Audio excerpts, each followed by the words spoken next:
Eu estudei bastante a respeito dela. Nossa. Acontece, né? Percalços no meio do vídeo. Que cagaço. Meu efeitinho, névoa, quase foi pra Dallas.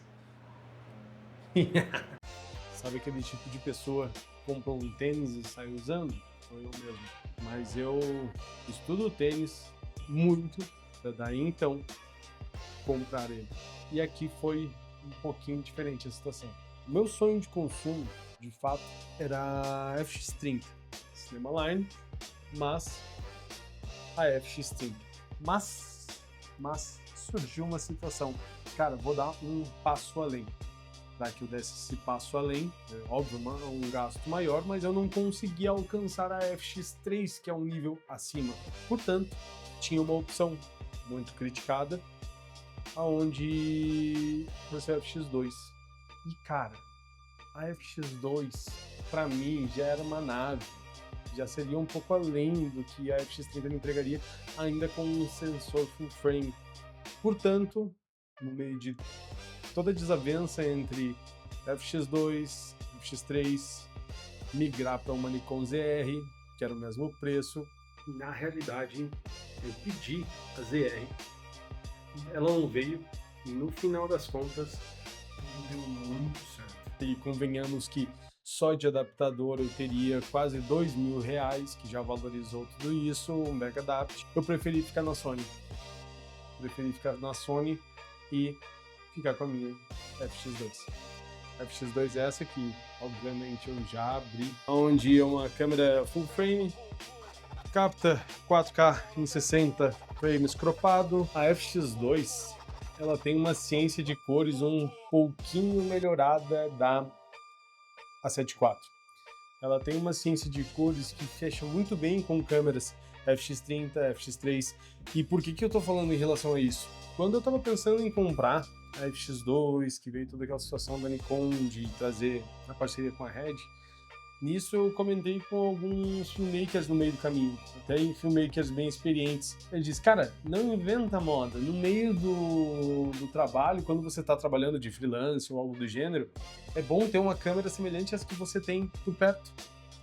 E isso ficou na minha cabeça, eu acabei decidindo, não, então de fato vou ficar na FX30. Só que, sensor full frame, a gente tem a FX3, que tá lá nos R$25.000, enquanto a FX2, nós temos um sensor full frame também, mas com pelo menos uns R$8.000 a menos. Sem contar com a questão dela se manter híbrida, e eu trabalho muito com comércio. Essa câmera, ela fecha com tudo que eu preciso, na medida que dava nesse momento, eu gostaria mesmo era da FX3, mas nesse momento eu também não tô vivendo só de vídeo, eu tô vivendo também de foto.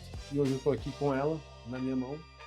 Inclusive, já adicionei LUTs nela, já fiz toda a configuração de S-Log, porque eu tenho uma A6600, que é essa que está gravando, que me acompanhou por muito tempo e foi muito minha parceira. Vão aparecer imagens aí dela, e a 6600 ela é animal, só que o log dela eu estava sentindo muito granulado. Em baixas posições ela já começava uma perca de qualidade, e eu tenho feito bastante evento de noite. E, cara, eu precisava de um ISO base bom, e essa aqui de ISO base ela tem 800 e 4000. Esse 4000 com poucas luzes ela me atende muito bem. Ela tem um aplicativo, a conexão dessa câmera com o aplicativo para transferir arquivos, para você fazer uma conexão remota, deixar como um monitor externo, para colocar num gimbal, por exemplo. Eu boto ela, ajusto meu celularzinho aqui embaixo. Meu amigo, eu faço o trabalho tranquilamente, sem ter conexão de fio. Questão de não ter fio com o gimbal. E outra coisa, eu consigo começar a gravar só tocando na tela do celular. Eu consigo fazer o foco no touchscreen do celular e passa para a câmera. Fenomenal. Para quem está passando, por exemplo, está passando de uma linha A6600, 6500, saibam que vocês vão ter que investir pelo menos em cartões. Eu tive que comprar cartões V60, V90, V60. Tive que comprar V60 no SQ para rodar o slow motion. Ele precisa que seja em um cartão V60 pelo menos. E é isso. Não tem muito o que falar. Isso aqui é uma nave. Isso aqui câmera para não se incomodar por uns 3 anos, para ficar um bom tempo. Então, para quem seria a FX2? Acredito que uma câmera B, para quem tem uma FX3, mas aí não se enquadra com o meu cenário eu estou saindo de uma A600 para uma linha Cine. Eu, como primeiro passo, poderia ir para a FX30, mas como eu vou fazer um puto do empréstimo, eu paguei isso aqui em milhões de vezes, financiamento praticamente, então saindo da linha Alpha para a linha Cine é um upgrade. Quem está na FX30 pode fazer o upgrade para a FX2, compensa muito. Trocar de APS-C para full frame já é um baita do investimento, por questão de qualidade, mas assim, saiba o que você está fazendo, saiba por que você está trocando de APS-C para full frame, tá bom? Para ter um que melhor, uma amplitude maior de imagem.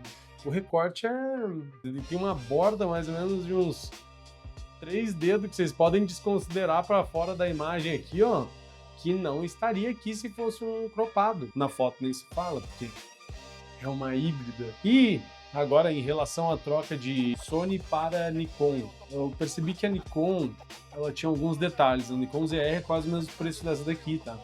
Mas na Nikon tem questões muito importantes a serem levadas em consideração. O adaptador é quase R$2.000, só o adaptador de lente. Pelo que eu vi em reviews, ele funciona muito bem, ok.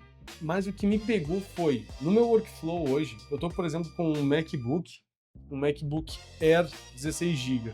A câmera da Nikon, eu ia comprar ela para usar só H265 em HLG, só o codec mais leve, porque eu não ia conseguir trabalhar, no meu workflow ia travar. Não seria uma câmera que eu poderia usar de primeira hora no seu limite de qualidade. Enquanto aqui sim, aqui tá próximo à minha realidade, foi um passo não tão grande, foi um passo mais próximo. Outra coisa que me pegou bastante a gente tem bastante funcionalidade, bastante teclas de atalho, a gente tem o dial, tem várias opções de menu aqui expostas na câmera, sem contar com um HDMI full, né, que é uma entrada HDMI normal, enquanto a Nikon ZR é uma câmera em cinema, né, Nikon/Red, e não temos uma entrada HDMI full.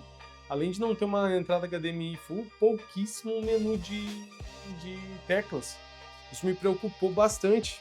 E aí, quando entrou a parada do arquivo, que roda as 1500 mbps, enquanto aqui um arquivo de 4K 60 deve girar uns 200 e pouquinhos, cara, não se compara. Um arquivo muito grande que não se encaixaria com o meu workflow.